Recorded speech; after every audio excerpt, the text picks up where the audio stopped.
conversations and that kind of thing. Or even if it seems like one group is kind of going in a direction, you're not sure where they're going, you might circle back a little later on to check in again and see how things have kind of rounded out, or if you need to do a little redirect or whatever.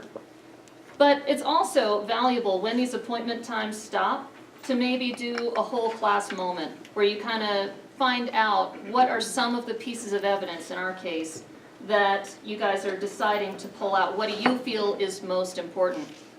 So do we have anyone who might like to share? You don't have to share your thinking on it necessarily, but what is a piece of evidence that you pulled out from that last section on data that you thought was particularly compelling? Rachel? We talked a little bit about how none of the three is really good by itself, except for maybe scripting, which is hard. So then you gotta pair them up, which we thought was a good thing. Right? Okay.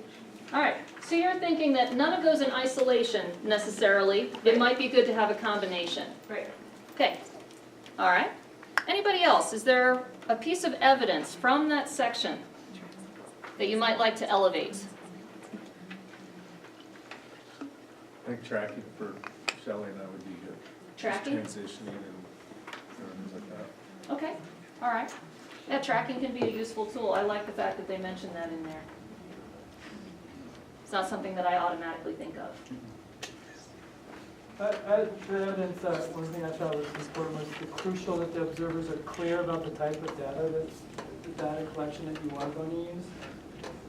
Which goes, it goes with the focus of what you want to observe. So as being the observed teacher, what you want to focus the observers to be looking at should guide what the type of data that you're collecting.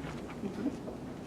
Yeah, in fact, I'm glad that you brought that up, because it is really important to know what people want before you walk in the room, and then to make sure that you're taking the kind of information down that they really will find useful. Otherwise, you're just writing down a bunch of stuff, and yeah, you might feel super cool, but it's a waste, right? So honestly, one of the things that I want to do tomorrow, and I hope that I will not forget, otherwise I'll have to send out some horrible survey thing that you will be. But I'm hoping to ask all of you tomorrow, what would you like me to focus on when I come into your room?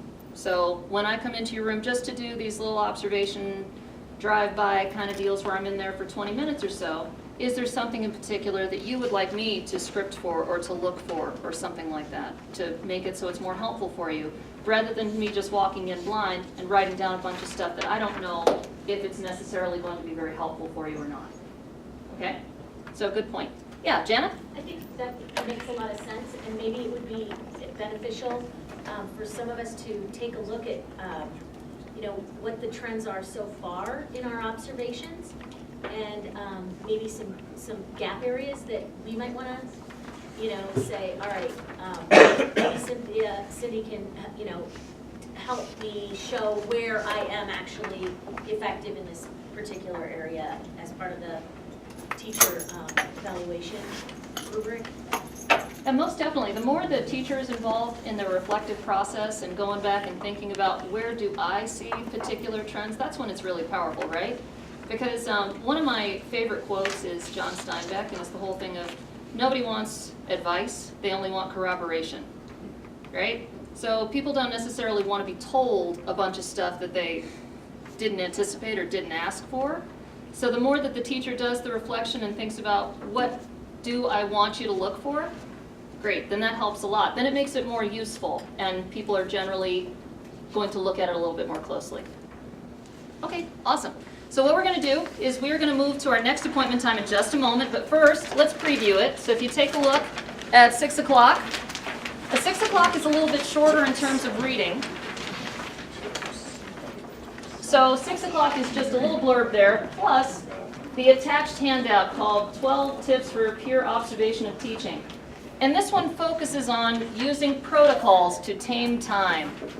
So making sure that you don't get off track and having a set sort of framework for how things are supposed to go.